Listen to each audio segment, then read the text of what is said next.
दर्शकहरू, सग्लो समाज भिडियो कार्यक्रमको अङ्क नम्बर 3 मा यहाँहरूलाई स्वागत छ। यसपालि हामीले रोजेको विषय छ गाँजाको खेती, गाँजा सेवन, नेपाली संस्कृति, नेपाली समाज। कता जाँदैछौँ हामीहरू? करिब 2.5 करोड वर्ष अगाडि तिब्बती पठार र हिमाली क्षेत्रमा गाँजा बिरुवाको उत्पत्ति भएको बुझिन्छ। करिब 30,000 वर्ष अगाडिदेखि जब मानव जातिको उत्पत्ति भयो, गाँजा सेवनको पनि थालनी भयो। 30,000 वर्षको दौरानमा भएको गाँजाको सेवन 81 नेपालको सन्दर्भमा सन् 70 को दशकमा आएर ठप्प हुन पुग्यो, प्रतिबन्धित भयो, कानुन लाग्यो। यो कसरी हुन पुग्यो त भन्दाखेरि पश्चिमा देशहरू, विशेष गरी अमेरिकी सरकारले आफ्ना युवाहरू नेपाल आएर गाँजा सेवन गरेर चाहिँ नि उनीहरूको लत लाग्यो, बानी बिग्रियो, गजडी भए भनेर प्रतिबन्ध लगाउनले नेपालको सरकारमाथि दबाब हाल्यो। यो दबाब थेक्न नसकेर राजा वीरेन्द्रको समयमा प्रतिबन्ध लाग्यो गाँजा खेतीमाथि र यसको साथसाथै नेपाली समाज, नेपाली संस्कृतिसँगको एउटा अभिन्न अङ्ग रहेको गाँजा सेवन र गाँजा संस्कृति भनौँ, यसमा पनि ब्रेक लाग्न पुग्यो। जे कानुन सम्मत थियो त्यसको अपराधीकरण भयो र आजसम्म आउँदा झन्डै 5 दशक भयो नेपालमा गाँजाको सेवनको अपराधीकरण हुनुको साथसाथै यसको माफियाकरण पनि भयो र यो प्रतिबन्धले खेतीमा, सेवनमा हुँदाहुँदा संस्कृति र बृहत अर्थतन्त्रलाई नै असर पर्न पुग्यो र 5 दशक यता आएर बल्ल जे हामीमाथि गरियो त्यसको खिलाफमा केही आवाज उठ्न थाले। त गाँजा खेती, गाँजा सेवन र नेपाली संस्कृतिसँग बिचको जुन अन्तर सम्बन्ध थियो त्यो सम्बन्ध टुटेको 5 दशक जति भयो। अब यो सम्बन्धलाई फेरि गाँच्न सकिन्छ कि सकिँदैन भनेर नै हामीहरू यो कार्यक्रम यहाँहरू सामु लिएर आएका छौँ। पहिला हामीहरू विशेषज्ञ, सांसद, अभियन्ताहरूबाट सुनौँ उहाँहरूको राय के छ। त्यसभन्दा अगाडि सुनौँ, हेरौँ ध्रुव बस्नेत र उहाँको टिमले तयार पारेको यो फिल्ड रिपोर्ट।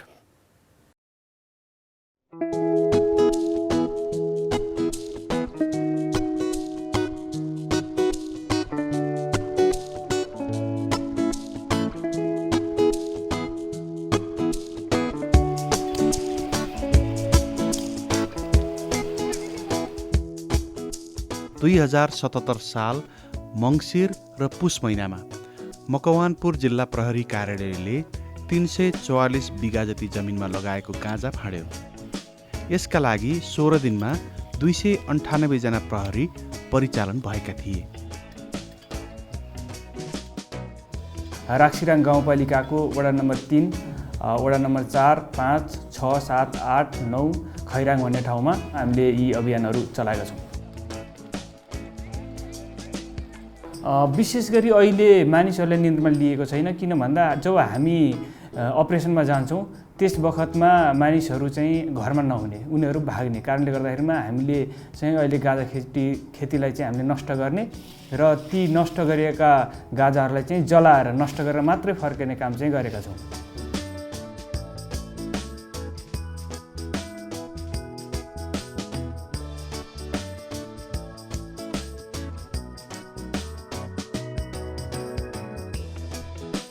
मकवानपुर जिल्लाको यस राक्सिराङ गाउँपालिकाको आर्थिक स्थिति एकदम कमजोर छ। यहाँ चाहिँ आर्थिक स्थिति चाहिँ 3 महिना 6 महिना खान पुग्ने, बहुसङ्ख्यक यहाँ चाहिँ झन्डै 60% मान्छे चाहिँ खान पुग्दैन वर्ष दिन र जम्मै ज्याला मजदुरी गरेर अन्य ठाउँ गएर ल्याएर यहाँ गुजारा गर्ने अवस्था छ।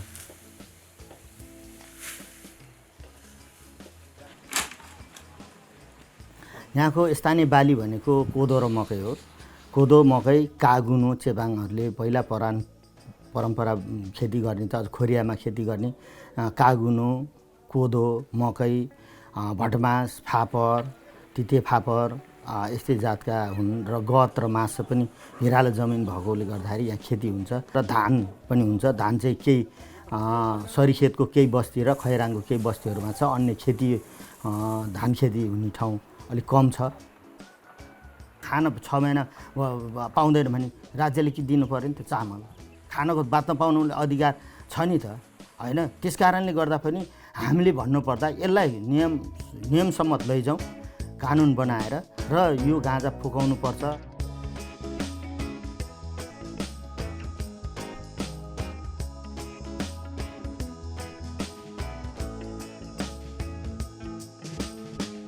अब यो गाँजा कस्तो वनस्पति हो भन्दाखेरि गाँजा एउटा त चाहिने बुटी नै हो। यो पहिलो कुरा त यो बुटी हो। यसलाई कसैले भाङ भन्छन्, कसैले गाँजा भन्छन्। खास गरेर हामी कहाँ धेरै जस्तो चल्ने छ 3वटा शब्द, गाँजा, भाङ, चरेस। यसमा फरक के छ भने हामीले भाङ भन्दाखेरि हामीले खाने पदार्थमा आउँछ, पेय पदार्थमा आउँछ। यसमा घोट्टा बनाएर खुब मिठो गरेर अनि यसमा भाङ मिसाएर खाइन्छ र लाग्छ र मान्छेहरू झुम्छ। अब भाङ खाने भँड्या भयो, जाँड खाने जँड्या भयो। अब फरक के छ भने जाँड खाएपछि रिस उठ्छ, झगडा हुन्छ, उपद्रव हुन्छ। भाङ खानेहरू चाहिँ नि त्यस्तो कहिले पनि गर्दैन। झगडा रिस उठ्ने के पनि हुँदैन। शान्तसँग हाँसै रोए सुते मजासँग आनन्द मनाउँछन्। र यसको सबभन्दा ठुलो ब्युटी भनेको त्यही हो।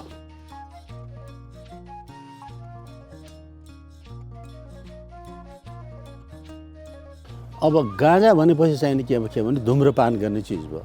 यो चाहिँ चुरोट अथवा कक्कड बिडी पिए जस्तै सर्काउने कुरा भयो। अब यी दुवै कुराहरू कहाँबाट आउँछ भने भाले बोटबाट आउँदैन।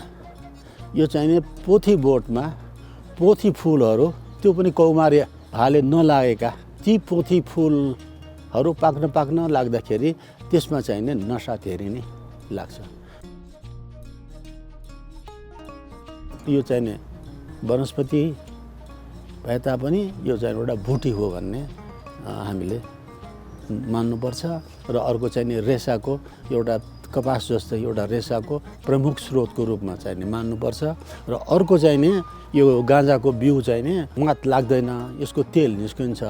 तर यो सिलाम तिल जस्तै पिनेर अचार बनाउनुमा असाध्यै मिठो हुन्छ र यसको तेल धेरै औद्योगिक पदार्थको रूपमा प्रयोग पनि हुन्छ।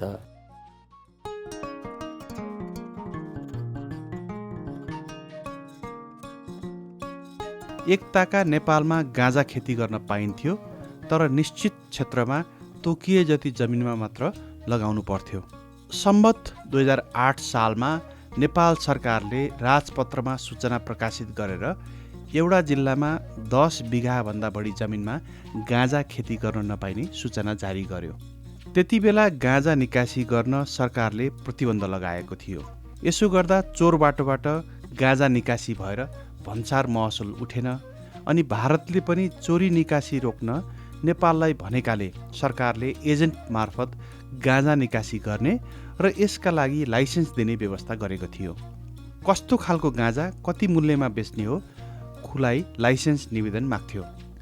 उनीहरूले पेश गरेका नमुना र मूल्य भारत सरकारबाट स्वीकृत भएमा गाँजा बिक्री गर्नका लागि लाइसेन्स दिइन्थ्यो। 2008 सालमा काठमाडौँ ठमेलका डिल्लीजङ र महाबौद्धका पुष्परत्नलाई बुटोलका जिल्लाबाट अनि काठमाडौँको केलटोलका जवाहर कृष्णलाई कान्तिपुर उपत्यकाञ्चलबाट गाँजा निकासी गर्न एजेन्ट तोकी लाइसेन्स दिएको थियो। 2010 सालमा नेपालबाट चरेस निकासी गर्दा प्रति सेयर 62 रुपियाँ 50 पैसा र भाङ निकासी गर्दा प्रतिमन 32 पैसा भन्सार महसुल पर्थ्यो। पछिसम्म पनि लाइसेन्स लिएर गाँजा खेती गर्न दिइन्थ्यो। यसका लागि सरकारलाई दस्तुर बुझाउनु पर्थ्यो। 2015 सालमा सरकारले विराटनगर, सप्तरी, सिराहा, महोत्तरी, सर्लाही, रौतहट, पर्सा, बारा, शिवराज र तौलिहवा गरी मधेसका 10वटा जिल्लामा गाँजा खेतीका लागि लाइसेन्स दिएको थियो।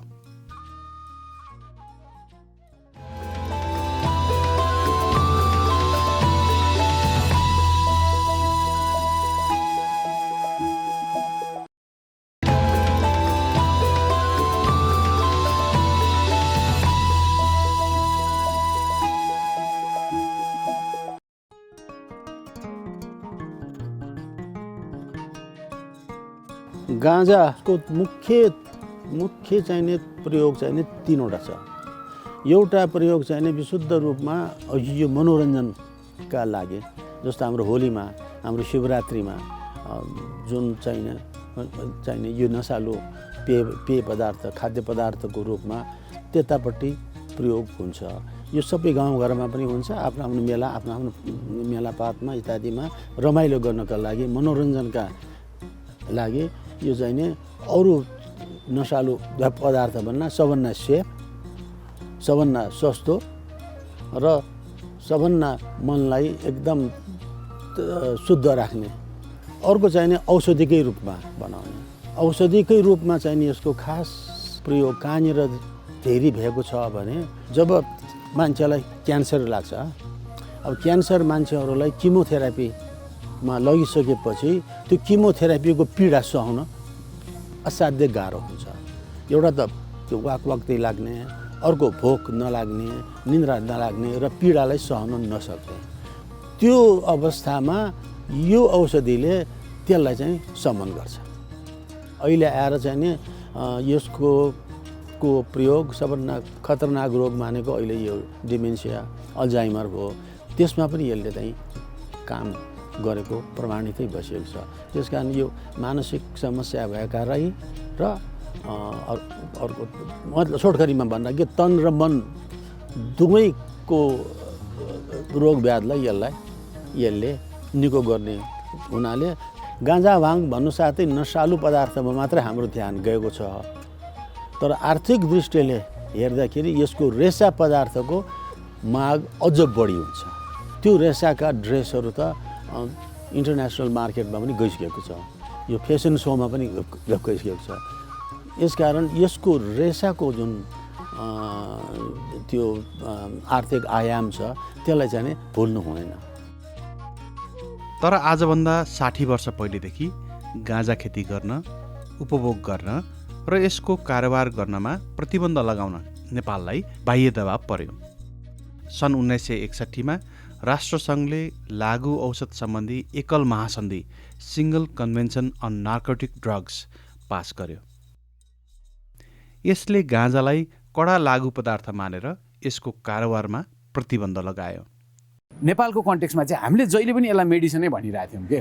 So we have been penalised for something in after 50 years WHO has recommend भनेपछि यसको हामीले क्षतिपूर्ति पाउनुपर्छ। And we can claim that, किनभने हामीहरूले सुरुदेखि इन राइटिङ यो ट्रिटीको 61 देखि नै 61 to 75 king Mahendra did not want to even look at this treaty, outright rejection साइनै गरेनौँ हामीले।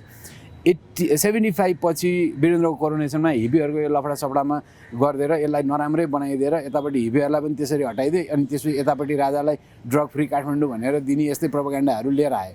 अनि गरिसकेपछि पनि 87 सम्म किङ वीरेन्द्र रेजिस्टेड द्याट भने चाहिँ हामीहरूले त्यो फ्लेक्सिबिलिटी थियो त्यो ट्रिटीमा। 25 वर्षसम्म गाँजा ट्रेडिसनल युज गरेको, मेडिसिनल युज गर्नेहरूलाई चाहिँ एउटा फ्लेक्सिबिलिटी थियो र Nepal was the last to sign the treaty with a reservation saying that we are not going to follow this clause of this treaty where cannabis and medicinal opium is banned भनेर। सन् 1960 को दशकको अन्त्य र सन् 1970 को दशकको सुरुतिर अमेरिकामा गाँजा खानुलाई राज्यका स्थापित मान्यता विरुद्ध अभिव्यक्ति दिने माध्यम बनाइयो। अमेरिका संलग्न भएको भियतनाम युद्ध र सरकारका कामको विरोधको प्रतीक ठानियो। आफ्ना विरोधीको आवाज दबाउन राष्ट्रपति रिचर्ड निक्सनले लागु पदार्थ विरुद्ध युद्धको घोषणा गरे। यो घोषणा अमेरिकामा मात्र लागू गरिएन, गाँजा आदिको कारोबार हुने संसारका जुनसुकै कुनामा पनि लागू गरियो। America's public enemy number one in the United States is drug abuse. In order to fight and defeat this enemy, it is necessary to wage a new all-out offensive. I have asked the Congress to provide the legislative authority and the funds to fuel this kind of an offensive.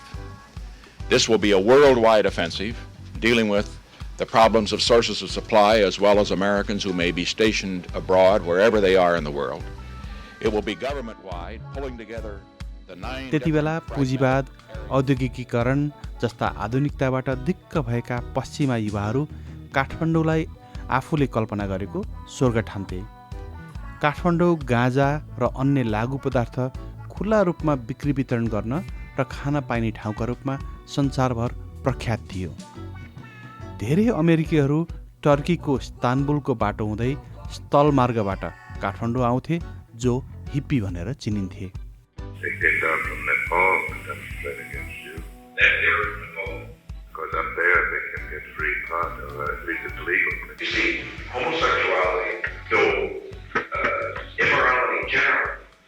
These are the enemies of strong societies. That's why the communists and the left-wingers are pushing each other. They're trying to destroy us. यो अभियान सफल पार्न अमेरिकी उपराष्ट्रपतिले एसियाका विभिन्न देशको भ्रमण गरे। यो भ्रमणमा उनी हिप्पीले हिँड्ने गरेको बाटो हिँडेका थिए। राष्ट्रपति निक्सनले लागु पदार्थ विरुद्धको आफ्नो लडाईँलाई सहयोग नगर्ने देशलाई दिइआएको आर्थिक सहयोग रोक्ने धम्की दिएका थिए।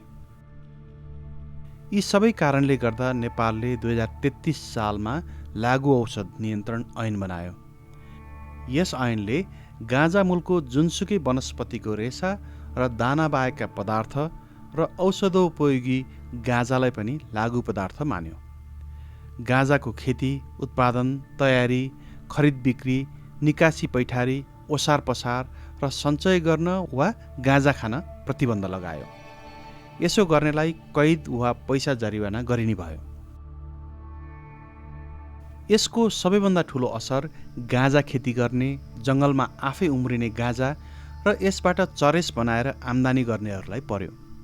यस्तो असर धेरै ठुलो पर्ने भएकाले ऐनले नेपालको पश्चिमी पहाडी भेगमा आफै उम्रिने जङ्गली गाँजाको बोटबाट चरेस उत्पादन तथा खरिद बिक्री गर्न केही समयलाई छुट दिन सक्ने व्यवस्था गर्यो। अरू ठाउँका लागि भने यस्तो व्यवस्था गरिएन। जुन ठाउँमा यस्तो छुट दिइयो ती ठाउँमा पनि गाँजा र चरेसलाई अवैध घोषित गरियो। यसको कस्तो असर पर्यो भन्ने कुरा पश्चिम नेपालका रोल्पा र रुकुममा गरिएको एउटा अध्ययनले देखाएको छ। अमेरिकी सहयोग नियोगका लागि मर्सी कोरले गरेको सो अध्ययनका अनुसार गाँजामा प्रतिबन्ध लगाउन अघि ती गाउँ समृद्ध थिए, तर प्रतिबन्ध लगाइएपछि त्यहाँका मानिस गरिब भए।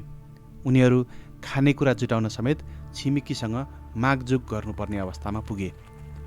जीविका चलाउनका लागि उनीहरूले गरगहना बेच्नु पर्यो, काम खोज्न अन्त जानु पर्यो। गाँजा र चरेसमाथिको प्रतिबन्धलाई त्यहाँका मानिसले आफ्ना बालबच्चाको मुखको घाँस सरकारले हाकाहाकी खोसेको ठाने।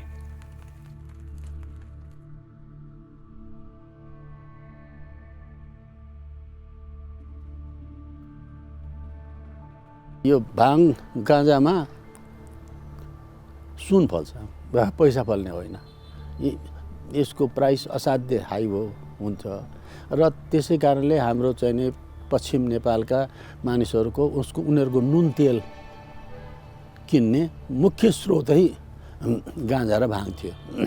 अब मैले करिब 60 वर्ष पहिले भनौँ, अहिले त 1965 60 वर्ष जति पहिले हामी डोटी, बजाङ, बाजुरातिर जाँदाखेरि त्यहाँका मान्छेहरूको नुन तेलको लागि क्यास इन्कम हुने अरू केही छैन। नेपालमाथि कतिसम्म दबाब पर्यो भने गाँजाबाट औषधि बनाउन कानुनले छुट दिए पनि पछि बिस्तारै त्यो काम छाडियो। हाम्रो 33 आउनुभन्दा अगाडि नै वैद्य खानाले 1985 सम्म पनि तपाईँको 6-7 थरी औषधि गाँजा बेस भएर बनाइरहेको थियो। औषधि त 60-65 थरी बन्छ यससँग बेस भएर, तर 6-7 थरी उनीहरूले एक्टिभ प्रोडक्सनमा थियो। गाँजा कति कलङ्कित भयो भने यस बारेमा वैज्ञानिक अनुसन्धान पनि गर्न नसकिने भयो।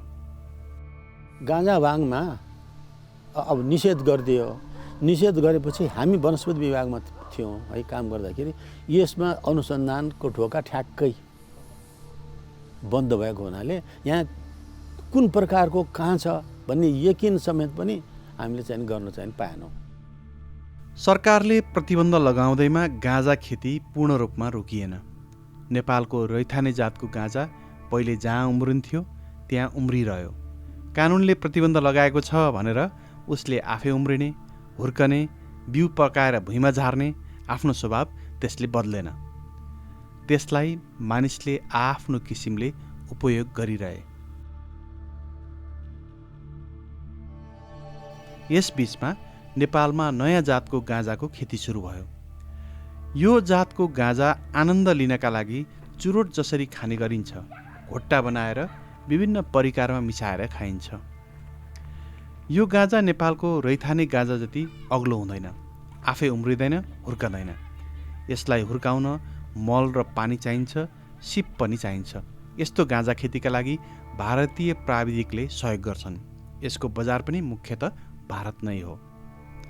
तर कानुनले गाँजा र यसको कारोबारलाई अपराध ठानेकाले प्रहरीले यस्तो कारोबारमा संलग्न मानिसलाई कानुन लगाउने गरेको छ। हाम्रो नेपाल प्रहरीको नीति अहिले के छ भन्दाखेरिमा लागु औषध गाँजालाई चाहिँ हामीले अहिले पनि लागु औषध ऐनले यसलाई अवैध लागु औषधको रूपमा परिभाषित गरिएको अवस्था छ र त्यो हिसाबले गर्दा नेपाल प्रहरीले चाहिँ यसको कारोबार, यसको उत्पादन, यसको बिक्री वितरणलाई निषेध गरेको छ र हामी त्यस्तो कारोबारमा संलग्न जो कोहीलाई पनि हामी कानुन दायरामा ल्याउँछौँ। जबसम्म कानुनले त्यसलाई अवैध भन्छ त्यस बेलासम्म नेपाल प्रहरीले यसको विरुद्धमा हामी अगाडि बढिरहेका हुन्छौँ। खास गरी अब गाँजा लगाउनु हुँदैन, गाँजा चाहिँ प्रतिबन्धित चिज हो भन्ने त सबैलाई थाहा नै छ। अब थोरै बेच्दाखेरि धेरै पैसा आउने, परिश्रम अलिक कम पर्ने, त्यो कारणले मान्छे कानुनसँग सबै कुरोसँग रिस्क मलेर गर्छु भन्ने छ, आफै अटेर भएर गरे अब गर्न चाहिँ। अब तपाईँले भने जस्तै जस्तो ब्याड राख्ने बेलामै त्यो ब्याड नष्ट गर्ने त्यही हिसाबको चाहिँ परिचालन गरेर किसानलाई यो लगाउनु हुँदैन भन्ने हिसाबले भयो भने चाहिँ अलिकति कम हुन्थ्यो होला, किसानको चाहिँ लगानी खेर जाने थिएन होला। गाँजाबाट हुने फाइदा धनीहरूले लिने भए पनि खेती र ओसार पसारमा मुख्यतः गरिब र निमुखाहरू संलग्न हुने गर्छन्। त्यसले गर्दा कानुनी कारबाहीमा पनि उनीहरू नै पर्ने गरेका छन्। यहाँ कि सबैभन्दा बढी जनजाति छन्, त्यसै कारणले गर्दाखेरि यहाँ उत्पादन भएका गाँजा बोक्ने सबैभन्दा बढी व्यक्तिमा चेपाङ जाति छन्। यिनीहरू सबै अहिले जेलमा छन् सर। लगभग यही एरियाबाट मात्रै होला 30-40 जना जुन अहिले भरिया भएर व्यापार गर्दाखेरि उनीहरू जेल परेका। 3 वर्ष बसेका छन्, कोही 4 वर्ष बसेका छन्, कोही अहिलेसम्म छुटेका छैनन्। व्यापार भरिया बन्नेहरू, व्यापारीहरूलाई त अब समातिँदैन नै, यी भरियाहरू जेलमा छन्। त्यो मेरो अहिले राक्सिराङ गाउँपालिकामा भन्नुहुन्छ भनेदेखि अहिले 200 जना भीमबेटी जेलमा छ। अहिले यो वर्ष मात्रै मेरो 51 जना अस्ति एसी साप आउनुभएको थियो यहाँ र सिडे सापहरू आउनुभएको थियो। उहाँहरूले तथ्याङ्क दिनुभयो राक्सिराङको 51 जना पुगिसक्यो भनेर भन्ने खबर। गाँजाकै कारण यहाँको जनता जेलमा बस्नुपर्ने, आफ्नो परिवारलाई छोड्नुपर्ने त्यो स्थिति हुनु हुँदैन भन्ने मेरो तर्क हो। र हामीले स्थानीय स्तरबाट मैले अघि नै भने गाउँपालिकाबाट पनि यो गाँजालाई चाहिँ प्रतिबन्ध फुकुवा गर्नुपर्छ भन्ने कुरामा चाहिँ हामीले अभियान चलाउँछौँ भन्ने खालको कुराहरू चाहिँ भइरहेछ। ऐन अनुसार गाँजा उत्पादन, तयारी, खरिद, बिक्री वितरण, निकासी वा पैठारी, ओसार पसार तथा सञ्चय गर्ने व्यक्तिलाई 3 महिनादेखि 10 वर्षसम्म कैद र 3000 देखि 1 लाख रुपियाँसम्म जरिवाना हुन्छ। गाँजाको बोट गाँजा र चरेस बनाउन मात्र प्रयोग गरिँदैन। यसबाट धागो निकालेर कपडा पनि बनाइन्छ। गाँजालाई लागु पदार्थ मान्ने मानिस र समाजले पनि गाँजाको रेसाबाट बनिने कपडालाई हानिकारक मान्दैन। नेपालमा अहिले पनि गाँजाको रेसा निकालेर विभिन्न सामान बनाउने र बिक्री गर्ने काम भइरहेको छ। उत्पादक कम्पनीहरू चाहिँ फरक फरक छन्। कतिपयले अब एक कपडामै सीमित पनि छन्, कतिपयले अब कपडाका पनि विभिन्न किसिमका भेराइटीहरू, जस्तै अब जुत्ता, टोपी, यो ब्यागहरू भयो, अनि कोटहरू, ज्याकेटहरू त्यस्तो बनाएका छन्।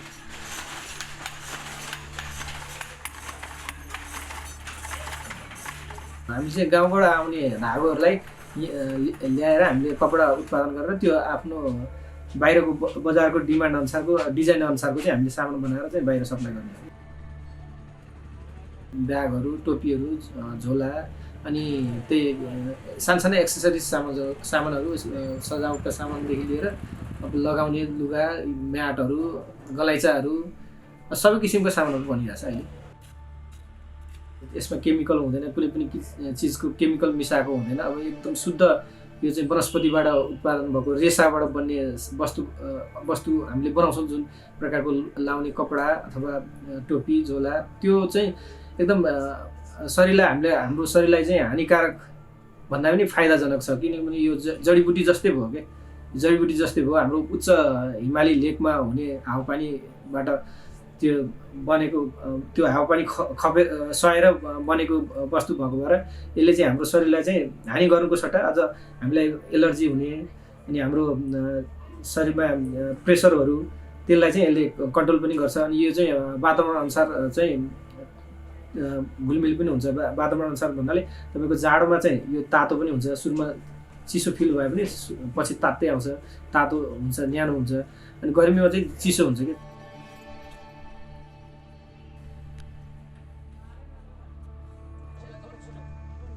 यो जातको गाँजालाई रोप्नु पर्दैन, गोड्नु पर्दैन, मल हाल्नु पर्दैन। मानिसले खेती नगरेका ठाउँमा आफै हुर्कन्छ। यसमा कीटनाशक विषादी हाल्नु पर्दैन, त्यसैले यसको कपडा लगाउँदा विषादी धेरै हाल्नुपर्ने कपासबाट बनेका कपडा लगाउँदा जस्तो हानि हुँदैन। पाकिस्तान र भारतमा भएका र हुँदै गरेका अनुसन्धानले रेसाका रूपमा गाँजाको महत्त्व व्यापक रहेको सम्भावना देखाएका छन्। तर यसको रेसाको उपयोग गर्नेतर्फ उति चासो देखाइएको छैन। यसलाई लागु पदार्थ मानेर फाड्ने गरिन्छ।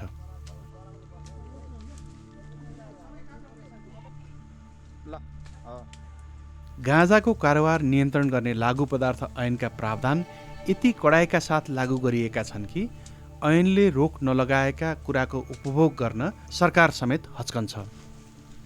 कर्णाली प्रदेश सरकारले आर्थिक वर्ष 2075-76 को वार्षिक नीति तथा कार्यक्रममा भाङ्गो समेतका दानाबाट तेल उत्पादन गरी निकासी गर्ने कुरा राखेको थियो। तर यस कार्यक्रमले गर्दा प्रतिबन्धित गाँजा खेतीलाई प्रोत्साहन पुग्ने भनी आलोचना भएपछि भाङ्गो शब्द नीति तथा कार्यक्रमबाट हटाइयो। गाँजाको बोटबाट रेसा निकालेर कपडा बनाउने काममा पनि यस्तै समस्या छ। केही समय यता गाँजाका विभिन्न भागलाई उपयोग गर्न पाउने वातावरण तयार गर्न विभिन्न प्रयासहरू भइरहेका छन्। प्रतिनिधि सभा सदस्य तथा पूर्व कानुन मन्त्री शेरबहादुर तामाङले प्रतिनिधि सभामा गाँजा खेती व्यवस्थापन गर्ने विधेयक दर्ता गराउनु भएको छ। यस विधेयकले औषधि बनाउन, वैज्ञानिक अनुसन्धान गर्न, खाद्य सामग्री तयार गर्न र व्यावसायिक तथा औद्योगिक कामका लागि गुणस्तरीय गाँजा उपलब्ध गराउन गाँजा खेती खुला गर्ने उद्देश्य लिएको छ। विधेयकले औषधिका रूपमा गाँजा स्वदेश तथा विदेशमा बिक्री वितरण गर्न दिने प्रस्ताव गरेको छ। तर यस्तो कामलाई पुरानै ऐनले छुट दिएको कुरा पनि अघि आएको छ। पहिला हामीले के बुझ्नुपर्छ भनेपछि तपाईँको नेपाल 3टा युएन कन्भेन्सनको सिग्नेटरी हो। 61 कन्भेन्सन, 71 कन्भेन्सन, 88 कन्भेन्सनको सिग्नेटरी हो एउटा कुरा। त्यो पछि तपाईँको जुन हाम्रो सार्क कन्भेन्सन छ नि, सार्क कन्भेन्सनको पनि सिग्नेटरी हो नेपाल। र अर्कोतिर के छ भनेपछि त्यो इन्टरनेसनल अब्लिगेसनले गर्दा हामीहरूले जुन हाम्रो लागु नियन्त्रण सम्बन्धी जुन ऐन छ, त्यो ऐनले पनि के गरेको छ भनेपछि यसलाई अवैध घोषित गरेको छ एउटा कुरा।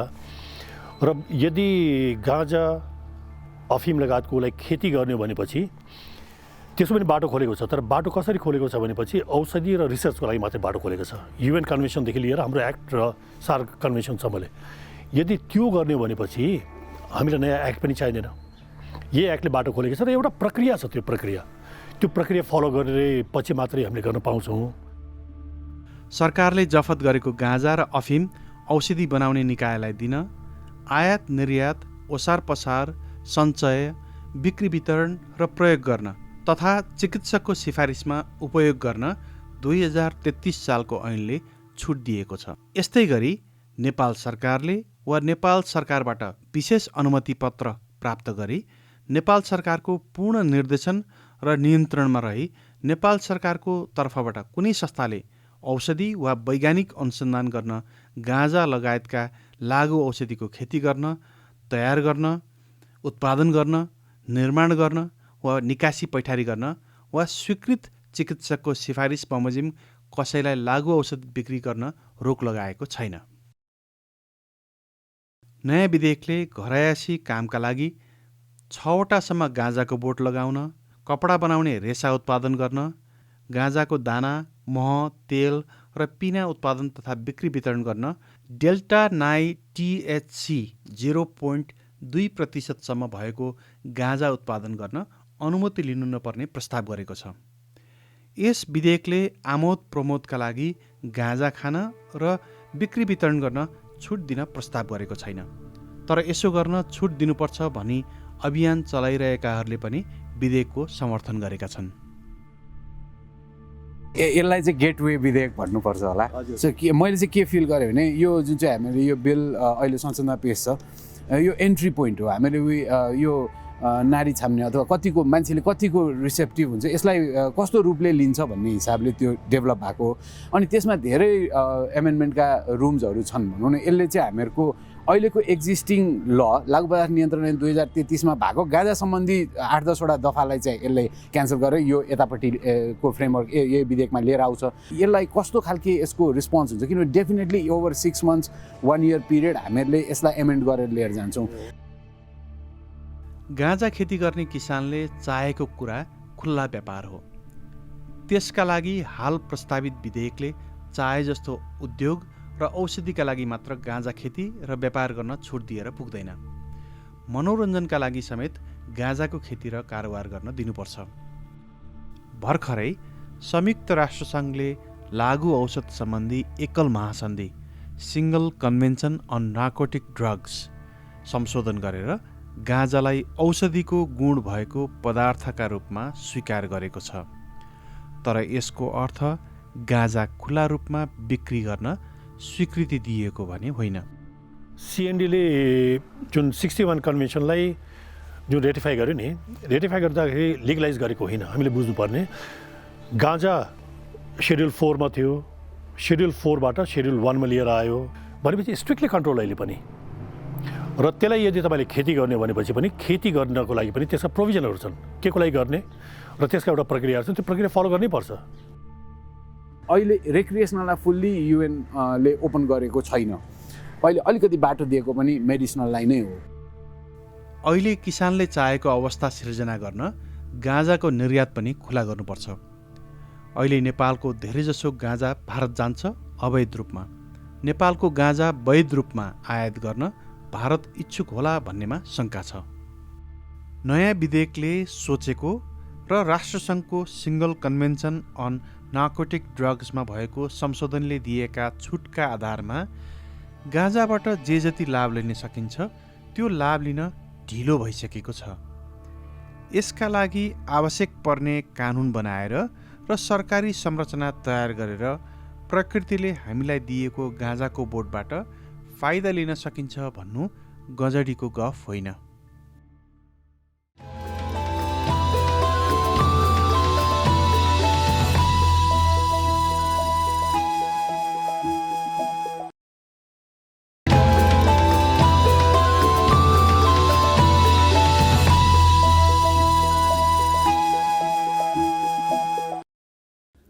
हामीसित पूर्व कानुन मन्त्री शेरबहादुर तामाङजी हुनुहुन्छ। यो अत्यन्त महत्त्वपूर्ण विषय, नेपाललाई एक किसिमले अन्तर्राष्ट्रिय अन्याय भएको विषय छ। म त्यसरी नै सुरु गर्न चाहन्छु। म दशकौँ अघि त्रिचन्द्र कलेजमा पढ्दाखेरि एकातर्फ झोछे, जसलाई अहिले बसन्तपुरको उत्तर दक्षिणपट्टिको क्षेत्र छ, फ्रिक स्ट्रिट पनि भनिन्थ्यो। त्यति बेलामा हिप्पीहरूको बिगबिगी थियो एकातर्फ। अर्कोतर्फ नेपालीहरू माझ गाँजा खेती, गाँजा सेवन निष्स्वीकृत थियो भन्दिनँ म, स्वतन्त्र थियो र यसलाई चाहिँ नि अपराधीकरण पनि गरिएको थिएन, केही पनि गरिएको थिएन। त्यो युग अगाडिको कुरा भइसक्यो। 45 वर्ष अगाडि कानुन बन्यो अमेरिकी दबाबमा र नेपालले चाहिँ नि गाँजा खेती सेवनलाई चाहिँ नि कानुन विपरीत बनाइदियो। आज आएर झन्डै 5 दशकपछि तपाईँ लाग्नु भएको छ। तपाईँलाई केले प्रेरणा दिएर चाहिँ नि यो विधेयक अगाडि सार्नुभयो शेरबहादुरजी? गाँजा चाहिँ एउटा यस्तो चिज रहेछ कि यो त मेडिसिनल भ्यालु रहेछ यसको, र यसको मेडिसिनल भ्यालु सबै रिसर्च बेसबाट हेर्दाखेरि अन्ततगत अब अन्तर्राष्ट्रिय समुदायमा पनि यो चाहिँ रिक्रेसनल चिज मात्र होइन, यसको मेडिसिनल भ्यालु र यसको अन्य सबै चिजहरू चाहिँ उपयोगको कुरा चाहिँ अन्तर्राष्ट्रिय रूपमा पनि बहस छलफल भइरहेको। त्यो सन्दर्भमा सबै चिज अलिकति त्योसँग विज्ञ व्यक्तित्वहरूसँग त्यसका रिसर्च गर्नेहरूसँग सबैलाई के रहेछ त भनेर हामीले चाहिँ खोज्न लगायौँ। सबै कुरा खोजे पछाडि यसको आर्थिक पाटो, यसको मेडिसिनल भ्यालु, यसको अन्य चाहिँ इन्डस्ट्रियल भ्यालु सबै हेरिसके पछाडि चाहिँ यो एउटा यस्तो आइटम हुनसक्छ जुन आइटमले नेपाली गरिब जनतालाई पनि धनी बनाउँछ, यो मुलुकलाई पनि धनी बनाउँछ र यो जग बस्छ। यसले मुलुक धनी बन्ने एउटा आधार जग बस्छ भन्ने कुरामा हामी एउटा निष्कर्षमा पुग्यौँ। त्यसको आधारमा हामी एउटा ठुलै टिम, रिसर्च टिमका साथीहरूले एउटा फिडब्याक पनि दिनुभयो। त्यसको आधारमा हामीले एउटा कानुन बनाएर गैर सरकारी विधेयकको रूपमा संसदमा हामीले दर्ता गर्नु हो। यो गैर सरकारी विधेयक गर्नुको कारण म सोध्न चाहन्छु। आम समुदाय बिचमा पनि मान्छेले रिक्रेसनल युजमा प्रयोग गर्दाखेरि अलि मान्छे बिग्रे, गाँजा खाए, गजेडी भए भन्ने जस्तो जुन नेगेटिभ चिज थियो नि, त्यति सालतिर अब कानुनले प्रतिबन्ध लाग्यो त छुनै नहुने चिज, बोक्नै नहुने चिज, किनभने छुयो बोक्यो भने खायो भने त जेलमा पर्ने थियो। त्यसपछि यो चिज त एकदम वर्जित चिज हो भन्ने खालको जुन खालको मनोविज्ञान थियो नि, त्यो मनोविज्ञानलाई क्रस गर्नु पनि थियो हामीले। र अन्तर्राष्ट्रिय रूपमा त अब यो ओपन हुँदै गइरहेकै थियो। त नेपाली समाजमा हामीले नै डेभलप गरेको कानुन बनाएर चाहिँ प्रतिबन्धित लगाइरहेपछि अनि त्यो प्रतिबन्धको कारणले जुन नेगेटिभ मनोविज्ञान थियो यो प्रतिको, त्यो मनोविज्ञानलाई क्रस गर्नको लागि हामीले सार्वजनिक बहस होस् भन्ने पनि हाम्रो मेन अभिप्राय थियो। र जब दर्ता गरिसके पछाडि त हामीले सबै राजनीतिक दलका नेताहरूसँग पनि भेटघाट गऱ्यौँ, पार्लिमेन्टभित्र पनि सदस्य पार्लिमेन्ट मेम्बरहरूको बिचमा छलफल गऱ्यौँ, आम जनताको बिचमा पनि पुग्यौँ र यो यति छिटो चाहिँ यसले चाहिँ जनताले यसलाई चाहिँ पोजिटिभली लिए कि मोमेन्टम लिइहाल्यो। जो कुरा ऐतिहासिक थियो, जो नेपाली समाज र संस्कृतिको अङ्ग थियो, त्यसलाई पनि 45 वर्ष पनि लागेन मानिसहरूलाई त्यो चाहिँ हाम्रो होइन भनेर भनाइदियो। सरले सुरुमै भन्नुभयो जस्तै तपाईँको चाहिँ हामी ठग्यौँ, त्यो यही 45 वर्षको बिचमा हामी ठग्यौँ। अब साँच्चै भन्दाखेरि त शिवकालदेखिको कुरा हो नि। हाम्रो चाहिँ तपाईँ शिवलाई भगवान मानौँ अथवा के मानौँ, विद्वान मानौँ, तर शिवकालदेखि नै तपाईँको गाँजा जस्ता चिजहरूलाई यो औषधि हो है भनेर चाहिँ त्यो सेवनको कुरा त्यति बेलादेखि आयो होइन। अब हाम्रो साँच्चीकै तपाईँले भने जस्तो समृद्धिको ढोका खुल्छ त यो एउटा गाँजा, एउटा बबुरो, एउटा चाहिँ बिरुवाले? यो चाहिँ यसका धेरै एस्पेक्टहरू छन्। हेर्नुहोस्, मुख्य कुरा त मलाई कुन दिन लाग्छ कि अब हाम्रै जीवनकालमा सायद युएनले कुनै दिन घोषणै गर्छ होला सबैले गाँजा लगाऊ भनेर। किनभने गाँजाको चाहिँ एउटा साइन्टिफिक भ्यालु पनि हुँदो रहेछ कि त्यसले चाहिँ त्यो हामीले उत्पादन गरेको कार्बन डाइअक्साइड, पृथ्वीलाई जुन कार्बन डाइअक्साइडको मात्रा हामीले बढाइरहेको छौँ, कोइला बालेर, गाडी चलाएर, प्लेन चलाएर, अनेक चाहिँ फसिल फ्युलहरू बालेर, अब त्यसलाई खान सक्ने क्षमता चाहिँ अन्य सर्वसाधारण अर्को कुनै नर्मल रुखभन्दा बढी, प्लान्टभन्दा बढी गाँजामा 8 टाइम्स बढी हुँदो रहेछ। त्यसैले यहाँको कार्बन डाइअक्साइडलाई रिड्युस गर्नको लागि पनि तपाईँ गाँजा लगाऊ भनेर युएनले कुनै दिन घोषणा गर्छ। हेरिराख्नु होला, हाम्रै जीवनकालमा घोषणा गर्नेछ। जहाँसम्म हजुरलाई म एउटा बताउन चाहन्छु, खास गरी हो कम्पिटेटिभ मार्केट हो, अन्तर्राष्ट्रिय बजार। अब अमेरिका जस्तो देशले भट्टाभट ओपन गरेर सुरु गरिसक्यो, इजरायलले चाहिँ रिसर्च गरेर अगाडि बढिसक्यो, क्यानाडाले टोटल ओपन, थाइल्यान्ड जस्ता, उरुगे जस्ता देशहरू उनीहरू धमाधम बढेका छन्। यद्यपि उनीहरूले कसरी उत्पादन गर्छ भन्दाखेरि उनीहरूको नर्मल तरिकाले हाम्रो खेतीबारीमा उम्रिया जसरी गर्दैनन्। उनीहरूले ठुल्ठुला ग्रिन हाउस बनाएर उत्पादन गर्छ। किन ठुल्ठुलो ग्रिन हाउस भन्दा नेपालको जस्तो वातावरण तयार गर्नलाई हो। र हाम्रो नेचुरल वातावरण चाहिँ के छ भन्दाखेरि उनीहरूले ग्रिन हाउसमा उत्पादन गरेर अब एकदमै हाई कस्ट उनीहरूको उत्पादन खर्च, तर हाम्रो उत्पादन खर्च करेसम्म त्यतिकै छरिदिनुहोस् त्यही उम्रिन्छ। त्यसैले हाम्रो वातावरण, नेपालको वातावरण चाहिँ गाँजाको लागि अत्यन्त उपयुक्त वातावरण छ। र अझ तपाईँको चाहिँ एउटा आइटम जुन खास गरी हाम्रो हिमाली भेगमा हुन्छ, पर्पल हेज भन्ने, त्यो त तपाईँको चाहिँ अहिले त्यो एक खालको हिराकै मूल्यमा जान्छ। गत हप्ता मात्रै शेरबहादुरजी एउटा रिपोर्ट आएको छ एउटा वैज्ञानिक एउटा पत्रिकामा, उत्पत्ति स्थल चाहिँ नि गाँजाको यो बिरुवाको चाहिँ नि 2.5 करोड वर्ष अगाडि तिब्बतको नजिकैको एउटा डाँडोमा भेला पर्यो रे भन्ने कुरा, एउटा भेकमा भेला पर्यो भनेपछि चाहिँ त तिब्बती पठार र हिमालय त आम्ने सामने हामीसँग छ। त्यसैले हाम्रो तपाईँले अघि भने जस्तो हाम्रो वातावरण चाहिँ नि अन्त लाग्दाखेरि चाहिँ उनीहरू विस्थापित भएर उम्रिने भए, यो चाहिँ आफ्नै हो भनेपछि यसको नेचुरल भ्याल्यु पनि हुन्छ, एउटा यसको सांस्कृतिक भ्याल्यु पनि हुन्छ जस्तो लाग्छ मलाई चाहिँ नि। उहाँहरूले जतिसुकै गरे पनि उहाँले आर्टिफिसियल ढङ्गले उत्पादन गर्छन्, हामी नेचुरल्ली उत्पादन गर्छ र अर्ग्यानिक उत्पादन हो। अब आजको अवस्थामा तपाईँले कसरी आँट जुराउनु भयो भन्ने मेरो फेरि तपाईँले एउटा व्यक्तिगत प्रश्न, किनभनेदेखि अहिले पनि धेरै जनमानसमध्येको विचार के भनेदेखि यो त एउटा गेटवे ड्रग हो, गाँजाबाट सुरु गएपछि कोकेनतर्फ आइसतर्फ जाने तरिका यो हो। त्यसैले यो ढोका खोलिदिँदाखेरि त कथन कदाचित यो कुरा बिग्रियो भनेदेखि दोष खेप्न पर्ने त तपाईँ र तपाईँका साथीहरू जस्ताले हुन्छन्। त्यसको लागि जति आँट आयो नि, के तपाईँलाई यो विज्ञानले नै अगाडि सार्यो? एकदमै हजुर, यो विज्ञानले नै अगाडि सारेको कुरा हो। जसरी अब हामीलाई हिजो गाँजालाई प्रतिबन्ध लगाइरहँदाखेरि अन्य ड्रगको गेटवे भन्ने चाहिँ जुन ढङ्गले भनियो त्यो गलत हो भन्ने कुरा साइन्सले प्रुफ गरेको छ, अहिले रिसर्चले प्रुफ गर्यो। एक्जिट चाहिँ हो। अन्य ड्रगहरू उपयोग गरिरहेछ भने गाँजालाई नियमित खान दिनुहोस्, डक्टरको प्रेस्क्रिप्सनको आधारमा मात्र मिलाएर खान दिनुहोस्, अरू ड्रगबाट एक्जिट चाहिँ हुन्छ। उसले गेटवे भन्दा पनि यो त एक्जिट चाहिँ हो। एक्जिट चाहिँ बाहिर नि तपाईँ चुरोटै खाने लत छ, रक्सी खाने लत छ भने पनि तपाईँले गाँजालाई नियमित डक्टरको प्रेस्क्रिप्सनमा मात्र मिलाएर खानुहोस्, त्यो सबै लतहरू यसले छुटाइदिन्छ। त्यसैले यो एक्जिट चाहिँ हो भन्ने कुरा चाहिँ साइन्सले प्रुफ गरिसकेको कारणले अब गेट चाहिँ इन्टर हुने चिज चाहिँ होइन भन्ने कुरा चाहिँ यो प्रुफ साइन्टिफिकली प्रुफ छ। ओके, एउटा अर्को प्रश्न उसले के आउने गर्छ भनेदेखि नि, तपाईँहरूको यो विधेयक जो छ यसमा चाहिँ नि नियमन र नियन्त्रणमाथि धेरै एम्फेसिस छ। तर प्रहरीका पनि केही साथीहरू भन्नुहुन्छ यो भन्न पो त सजिलो, गर्न यति गाह्रो छ, यो कसरी सकिएला, यो नियमन गर्नुपर्छ, यति एउटा बिरुवा उमार्न पाउने, अनिखेरि त्यसपछि सरकारले यसलाई लिने, अनि यसलाई चाहिँ नि अन्तर्राष्ट्रिय बजारमा लिएर जाने, या चाहिँ नि कुनै व्यापारिक समूहलाई चाहिँ नि यो काम दिने, यो सबै कुरा पारदर्शिताका साथ र प्रभावकारिताका साथ नियमन गर्न सकिन्छ भन्ने नेपाल त यही हो नि त। तपाईँहरूलाई कहाँबाट चाहिँ नि विश्वास छ कि यो हुन्छ? अब यो चाहिँ यस्तो चिज हो, मैले त अलि यस्तो चिजमा डाइरेक्ट नै भन्ने गरेको छु। कसैलाई नियमन गर्न सक्दिनँ, म चलाउन सक्दिनँ भनेर कुर्सीमा बस्ने राइट्स उसँग छैन। जसले सक्छु भन्छ उसले गर्ने हो। त्यसो भएको कारणले कोही चाहिँ तपाईँ यो मुलुकलाई म चलाउन पनि सक्दिनँ, जनतालाई धनी बनाउन पनि सक्दिनँ, होइन, जनतालाई चाहिँ यी यस्ता राम्रा कुराहरू गर्न पनि सक्दिनँ भन्छ भने किन बस्ने उसले, किन जिम्मा लिने? उसो भए नि अब यसबाट चाहिँ नि एउटा तपाईँलाई आउन सक्ने सम्भवतः तपाईँहरूलाई आउने आरोप चाहिँ नि अन्ततोगत्व यसले माफियाकरण गर्छ र व्यापारीकरण गर्छ। त्यसैले चाहिँ नि यो बाटोमा बरु नगएर बरु जे छ त्यही ठिक छ भन्नेहरूलाई जवाफ दिनुहोस् न त। हामीले कुनै न कुनै आइटम यस्तो आइटम बनाऊँ कि जुन चिजले हामीसँग जे छ त्यही हो नि त, हामीले अन्तर्राष्ट्रिय मार्केटमा सेल गर्ने कुरा त।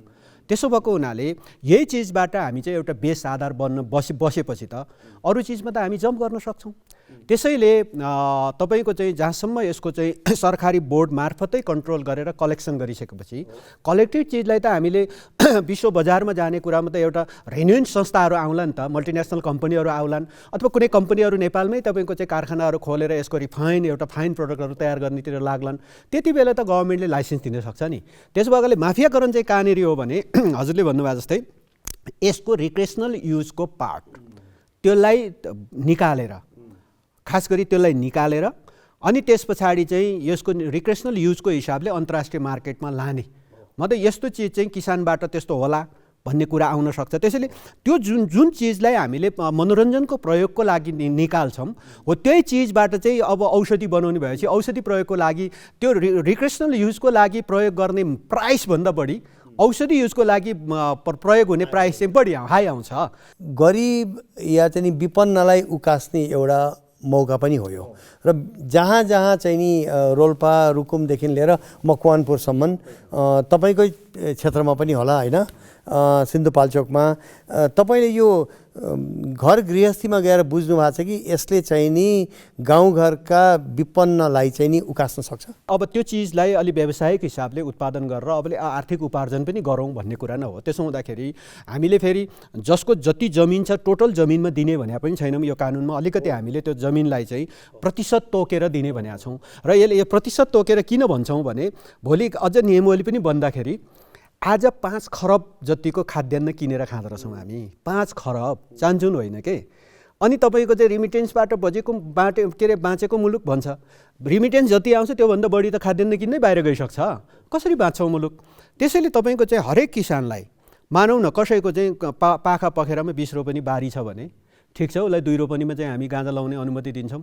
2 रोपनीबाट लाउँदैखेरि उसले 20-30 लाख रुपियाँ चाहिँ कमाउन थाल्यो भने 18 रोपनी बाँझो छोड्दैन नि, ऊ त त्यो गाँजा कुरेर बस्छ नि, उसको पैसा त लाखौँ रुपियाँ चाहिँ त्यो गाँजाबाट आउने भएपछि ऊ त्यही घरमा बस्छ, अरबमा जाँदैन, ऊ खाडीमा काम गर्न जाँदैन, ऊ गाउँमै बस्छ। अब गाउँमै बसेपछि अर्को 18 रोपनी त आफू खानालाई अब अन्न उत्पादन गर्न थाल्छ नि, अनि उसले मकै लाउला, कोदो लाउला, धान लाउला, त्यसपछि तरकारी लाउला, आफूलाई खाने जति खान्छ, बढी भएको जति बजारमा छोड्छ, बजार हुँदै सहरमा आउँछ र आज तपाईँको चाहिँ 5 खरब बराबरको चाहिँ खाद्यान्न हामी किनेर खाएर त्यो विस्थापन हुन्छ नि। उसमा यो त गेटवे ड्रग होइन कि गेटवे प्लान्ट भयो। एकदम एकदम। र यो चाहिँ नि पहाडको मात्र कुरा गरिरहेछन्, एकदम सबै नेपालको तराई मधेसको पनि कुरा गरिरहेछन्, सबै जमिन सबैतिर हैन, सबै जमिन। अनि एउटा बाँकी प्रश्न छ मेरो मनमा कि विद्यमान कानुनले पनि त यो सबै दिन्छ, नयाँ कानुनै किन चाहियो भन्ने छ नि त। अहिले भएको कानुनलाई मात्र संशोधन गरेर पुग्दैन, यसको नियमन र व्यवस्थापन, खेती सबै चिज गर्नुपर्ने, बोर्ड गठन गर्नुपर्ने, स्थानीय तहहरूलाई कुन तहसम्मको अधिकार दिने, किसानलाई कति खेती लाउन दिने, यो सबै चिज गर्नुपर्ने कारणले एउटा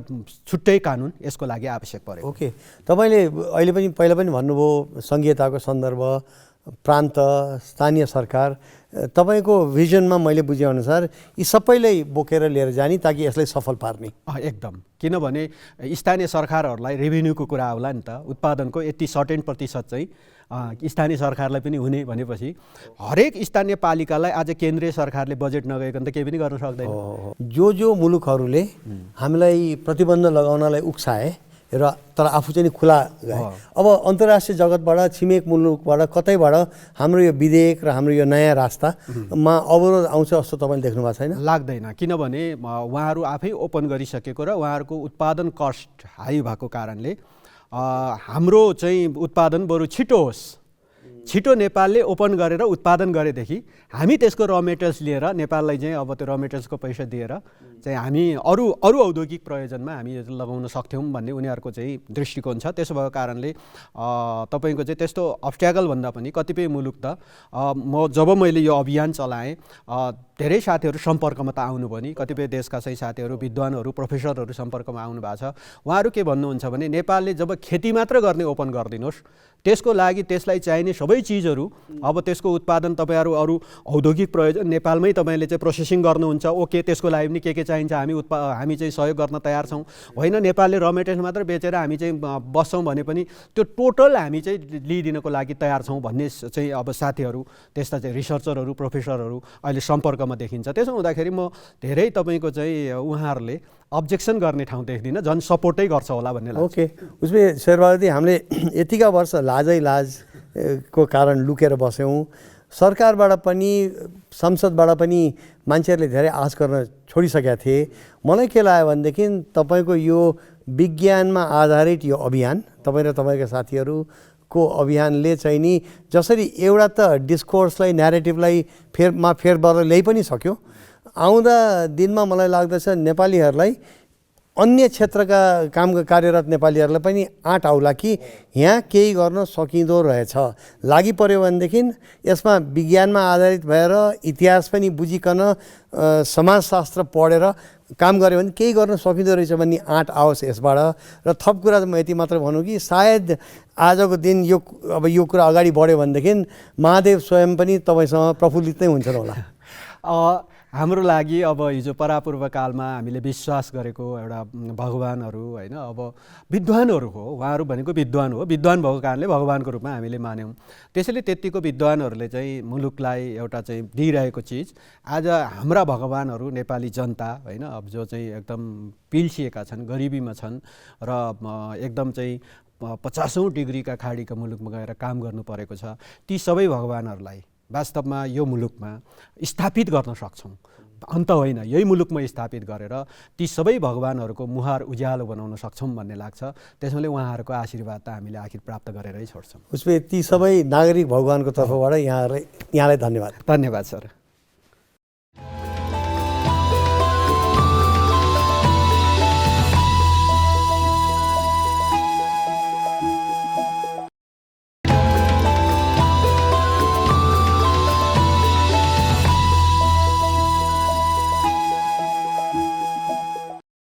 त दर्शकहरू, यति कुरा सुनिसक्दाखेरि कम्तीमा पनि हामी भन्न सक्दछौँ कि गाँजा खेती र गाँजाको औषधिजन्य प्रयोगलाई खुला गर्नुपर्छ, कानुनको प्रतिबन्ध हटाइनुपर्छ।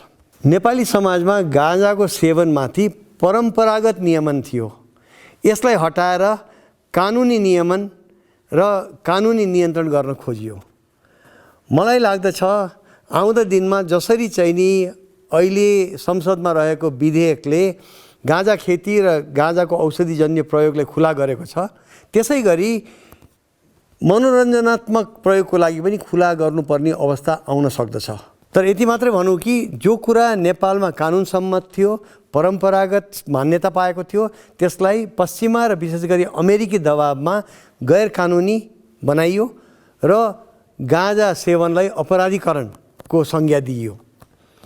आज यस्तो अवस्था आएको छ कि जुन पश्चिमा मुलुकहरूले हामीमाथि दबाब दिएर नेपालमा गाँजाको सेवन खेतीलाई प्रतिबन्ध लगाउने बनाए, ती देशहरूले चाहिँ नि औषधिमूलक प्रयोग मात्र होइन, मनोरञ्जनात्मक प्रयोगलाई पनि अगाडि बढाइसके, कानुन सम्मत बनाइसके। हामीलाई चाहिँ नि यही भाषमा छोडेका छन्। यो तर्कसङ्गत छैन। तसर्थ आउँदा दिनमा नेपालमा गाँजा खेती कानुन सम्मत होस्। यसले गर्दा हामीहरू नेपालको सामाजिक सांस्कृतिक परम्परागत चरित्रमा फर्केर जान पाऊँ। त्यसको साथै नेपालको अर्थतन्त्र गाउँघरदेखि लिएर राष्ट्रिय अर्थतन्त्रलाई पनि यसले सबल बनाओस्। यति भन्दै दर्शकहरू, अर्को सग्लो समाज कार्यक्रम अर्को हप्ता यहाँहरू सामु लिएर आउने नै छु। नमस्कार। नमस्कार। This is 555 and this song is called Topendra. To all the people who smokes weed every day.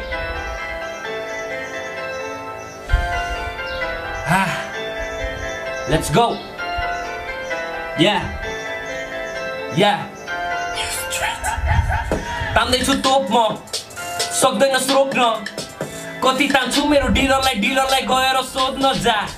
तान्दैछु तोप म सक्दैन रोक्न, कति तान्छु मेरो डिलरलाई गएर सोध्न जा। तान्दैछु तोप म सक्दैन रोक्न, आको हुँ म मेरो नेपाली वाक्य र व्याकरणहरूलाई ठोक्न। कुरा चाहिँ खास हरिएछ घाँस जहिले नि हाँस, एकछिनलाई सोच्न तानेर सास गरेर पास। मरेमा लासलाई आइचही बोक्न म मान्छे तोपे हो, बिहानैदेखि तोपेको। सुपर तानी होला हजुर बाउ जसरी खोकेको, छैन अझै रोकेको। एभ्रिथिङ इज ओके ब्रो, गाँजालाई नराम्रो भन्ने मान्छे सबै तोर्पे हो। गाँजालाई नराम्रो भन्ने मान्छे सबै तोर्पे हो। गाँजालाई नराम्रो भन्ने मान्छे सबै तोर्पे हो। यो एउटा औषधि हो, रोगलाई पार्छ निको। जादु THC को माडु तान्छौ ढिको। एम्स्टरड्यामको होइन नेपाली हुँ म त तान्छु हिको। धेरै बोल्ने होइन कुरा सुन बाबाजीको। धेरै बोल्ने होइन कुरा सुन बाबाजीको। धेरै बोल्ने होइन कुरा सुन बाबाजीको। तानेर फुलको त्यो फुट्टा, गेडा र डाँटलाई छुट्टा। तान्नै पर्यो यहाँ सुत्दा, तान्नै पर्यो यहाँ उठ्दा। बालेर निबेको छुट्टा, खोल त्यो मुठा पातलाई चुट्टा। धेरै तानेर नै चिलिम हानेर नै देख्न थाले मैले बुट्टा। पर्पल हेस लत्री सक्यो मेरो फेस, कम गर्दै दिमागी स्ट्रेस। रक्सी भन्दा तोपै बेस्ट, डोन्ट प्यानिक आनन्दले ब्लेस। अर्ग्यानिक पाउने हाम्रै देश। तोपेहरू पनि सबै बोला, तानी टोला। लिगलाइज नहुँदा झोलाको झोला, लिगलाइज भएपछि सोच के होला। तोपेहरू पनि सबै बोला, तानी टोला। झोलाको झोला।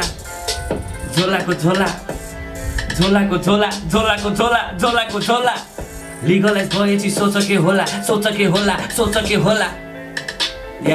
This is 555.